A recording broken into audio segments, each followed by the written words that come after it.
आपणा सर्वांचं आपल्या कट्टा इनर्स या यूट्यूब चॅनलवरती सहर्ष स्वागत. शिकताय ना, शिकायलाच पाहिजे. आज आपण या व्हिडिओमध्ये स्वामी या सब्जेक्टमधील simple stresses strain and elastic constant यातील type number 5 numerical based on volumetric strain यातील न्यूमरिकल नंबर 6 पाहणार आहोत. यामध्ये जो काही गिवन डाटा आहे तो आपण इथं नोट डाऊन करण्याचा प्रयत्न करणार आहोत.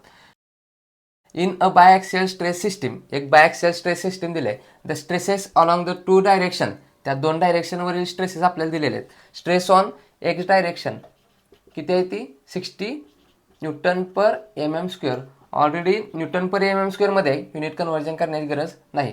तो कसा दिलेला आहे टेन्साईल. टेन्साईल म्हणजे बाहेरच्या साईडला ओढणार आहे stresses. And stress on Y direction, Y डायरेक्शनवरील स्ट्रेस किती दिले आहे 40 न्यूटन पर mm स्क्वेअर. ही कशी दिलेलं आहे कॉम्प्रेसिव्ह. कॉम्प्रेसिव्ह म्हणजे आतल्या साईडला ढकलणारे कॉम्प्रेसिव्ह स्ट्रेस दिलेले आहे. Find the maximum strength take Young modulus E सुद्धा दिलेला आहे. किती आहे तो 200 kilo newton per mm square. आपल्याला न्यूटन पर mm स्क्वेअर मध्ये लागतं. किलो न्यूटन पर mm स्क्वेअरचं कसं करणार, दिलेल्या व्हॅल्यूला इंटू 10⁻³ केलं काय होणार किलो न्यूटन पर mm स्क्वेअरचं न्यूटन पर mm स्क्वेअरमध्ये कन्वर्ट होणार. त्याचप्रमाणे m दिलेला आहे. m किती आहे 4. m आपल्याला दिलेला आहे तर यावरून काय करू शकतो, पॉयझन रेशो म्यूची व्हॅल्यू फाइंड आउट करू शकतो. पॉयझन रेशो म्यू म्हणजेच काय असतो 1/m. व्हॅल्यू पुट करूया 1/4 किती आन्सर येणार 0.25. ही काय झाली पॉयझन रेशो म्यूची व्हॅल्यू 0.25. त्याचप्रमाणे फाइंड काय करायला सांगितलंय to find the maximum strain. Maximum strain आपल्याला काय सांगितले फाइंड आउट करायला सांगितलेली आहे. मग सर्वप्रथम आता बायॲक्सियल सिस्टीमची डायग्राम सर्वप्रथम काय करूया ड्रॉ करूया. तर एकंदरीत बायॲक्सियल स्ट्रेस सिस्टीम अशी काहीतरी येणार. एक्स डायरेक्शनवरती कसं सांगितलंय 60 newton per mm square tensile म्हणजे बाहेरच्या साईडला ओढणार आहे. किती आहे ते 60 newton per mm square. Similarly इकडे सुद्धा 60 न्यूटन पर mm स्क्वेअर. आणि जो वाय डायरेक्शनवरील स्ट्रेस आहे तो कसा दिलेला आहे कॉम्प्रेसिव्ह. कॉम्प्रेसिव्ह म्हणजे आतल्या साईडला जाणारे स्ट्रेसेस किती आहेत ते 40 newton per mm square. Similarly इथं सुद्धा 40 न्यूटन पर mm स्क्वेअर. आपल्याला काय फाइंड आउट करायला सांगितलंय स्ट्रेन.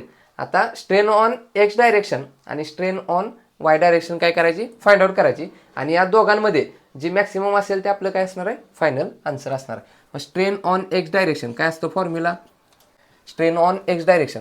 एक्स डायरेक्शनवरती स्ट्रेस ऑन एक्स डायरेक्शनचा काय इफेक्ट पडतो तो इथं लिहायचा. एक्स डायरेक्शनवरती स्ट्रेन ऑन वाय डायरेक्शनचा काय इफेक्ट पडतो तो इथं लिहायचा. आणि एक्स डायरेक्शनवरती झेड स्ट्रेसचा काय इफेक्ट पडतो तो इथं लिहायचा. सिमिलरली वायला सुद्धा तसंच असतं. वाय डायरेक्शनवरती स्ट्रेस एक्सचा काय इफेक्ट पडतो तो लिहायचा. नेक्स्ट वाय डायरेक्शनवरती वायचा काय इफेक्ट पडतो तो लिहायचा. आणि वाय डायरेक्शनवरती झेडचा काय इफेक्ट पडतो तो लिहायचा. बघा आता स्ट्रेस ऑन एक्स डायरेक्शन मग एक्सवरती एक्सचा स्ट्रेसचा काय इफेक्ट पडतो तर एक्सला एक्स काय लिनियर. आणि लिनियर स्ट्रेन कशी काढतो आपण stress X divided by Young modulus E. Next X डायरेक्शनवरती वाय स्ट्रेसचा काय इफेक्ट पडणार तर एक्सला वाय कसा आहे परपेंडिक्युलर. परपेंडिक्युलर म्हणजेच काय असतं लॅटरल. आणि लॅटरल स्ट्रेन कशी काढतो आपण मायनस म्यू ई लिनियर. वायला वाय काय असणार लिनियर म्हणजे stress Y divided by Young modulus C. आणि झेडला काय स्ट्रेसच नाही त्यामुळे ते झेडचा काही येणार नाही. सिमिलरली बघा वाय डायरेक्शनवरील स्ट्रेन फाइंड आउट करूया.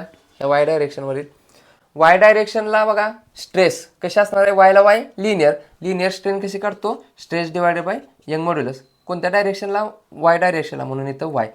नेक्स्ट बघा ह्या वाय डायरेक्शनला एक्स स्ट्रेसचा काय इफेक्ट पडतोय तर वायला एक्स कसे आहे परपेंडिक्युलर. परपेंडिक्युलर म्हणजेच लॅटरल. आणि लॅटरल कशी काढतो मायनस म्यू ई लिनियर. एक्सला एक्स काय असणार आहे लिनियर म्हणून stress x divided by Young modulus. इथं झेड दिलेलाच नाही त्यामुळे इथं झेड येणार नाही. Strain on x direction find out करूया. यातून काय करूया यंग मॉड्युलस सी कॉमन काढूया. 1 बाय यंग मॉड्युलस सी ब्रॅकेटमध्ये काय येणार stress x minus mu stress on Y direction. Value put करूया 1 बाय यंग मॉड्युलस किती 200 इंटू 10⁻³ ब्रॅकेटमध्ये स्ट्रेस ऑन एक्स डायरेक्शन किती आहे 60 newton per mm square. Tensile आहे. टेन्साईल आपण पॉझिटिव्ह घेत असतो मायनस म्यू. म्यूची व्हॅल्यू फाइंड आउट केलेली आहे. 1 बाय m म्हणजेच काय असतं पॉयझन रेशो म्यू. कॅल्क्युलेट केलं आहे की त्याला 0.25 ब्रॅकेटमध्ये स्ट्रेस ऑन वाय डायरेक्शन कशी दिली आहे कॉम्प्रेसिव्ह आपण कसं घेत असतो मायनसमध्ये घेतो म्हणून -40 newton per mm square. Value calculate करूया. Final answer strain on x direction 1 divided by ब्रॅकेटमध्ये 200 into 10⁻³ bracket complete is equals 5 into 10⁻⁻6 answer आलं. याला काय करूया, हा ब्रॅकेट इंटू करूया. इंटू ब्रॅकेटमध्ये 60 मायनस 0.25 ब्रॅकेटमध्ये -40 bracket complete is equals to किती आन्सर आलं आपलं 3.5 इंटू 10⁻⁻4 आणि स्ट्रेनला युनिट नसतं, युनिटलेस. नेक्स्ट बघा, strain on Y direction find out करूया. यातून सुद्धा काय करूया, यंग मॉड्युलस सी कॉमन काढूया. म्हणजेच 1// यंग मॉड्युलस सी ब्रॅकेटमध्ये काय राहणार, stress on Y direction minus mu into stress on x direction.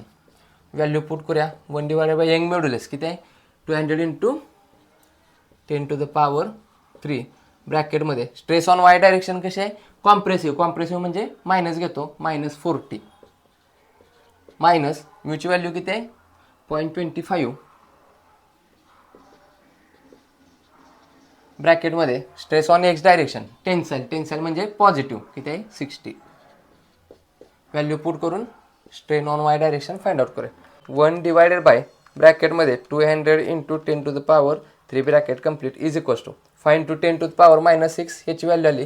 ह्याला हे ब्रॅकेट काय करूया, इंटू करूया. ब्रॅकेटमध्ये अजून एक ब्रॅकेट टाकूया, -40 bracket complete minus 0.25 ब्रॅकेटमध्ये 60 bracket complete is equals.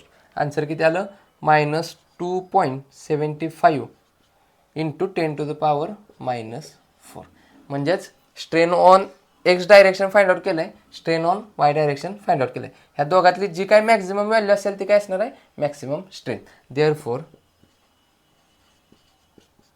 Maximum strain काय असणार आहे, ही मायनसमध्ये व्हॅल्यू आहे म्हणजे ॲटोमॅटिक कशी असणार आहे, लहान असणार आहे. ही पॉझिटिव्ह व्हॅल्यू आहे म्हणजे जास्त असणार आहे. म्हणजे मॅक्सिमम व्हॅल्यू कोणती असणार आहे, स्ट्रेन ऑन एक्स डायरेक्शन किती आहे ती व्हॅल्यू 3.5 इंटू 10⁻⁻4. तर हा व्हिडिओ आवडला असेल तर नक्की या व्हिडिओला लाईक करा. ह्या गोष्टी जास्तीत जास्त आपल्या मित्रांपर्यंत शेअर करत चला, जेणेकरून आपल्यासोबत आपल्या मित्रांचाही चांगला फायदा होईल. या व्हिडिओच्या रिलेटेड जर काही डाऊट्स असतील तर कमेंटद्वारे कळवा. अजून आपल्या कट्टा इंजिनियर्स या यूट्यूब चॅनलला जर सबस्क्राईब केले नसेल तर सबस्क्राईब करून समोरील बेल आयकॉन दाबा, जेणेकरून असेच नवनवीन व्हिडिओ तुम्हाला सर्वात अगोदर पाहता येतील. तर पुन्हा भेटू यातीलच न्यूमरिकल नंबर 7 घेऊन. तोपर्यंत आपल्यासोबत आपल्यांची काळजी घ्या. धन्यवाद.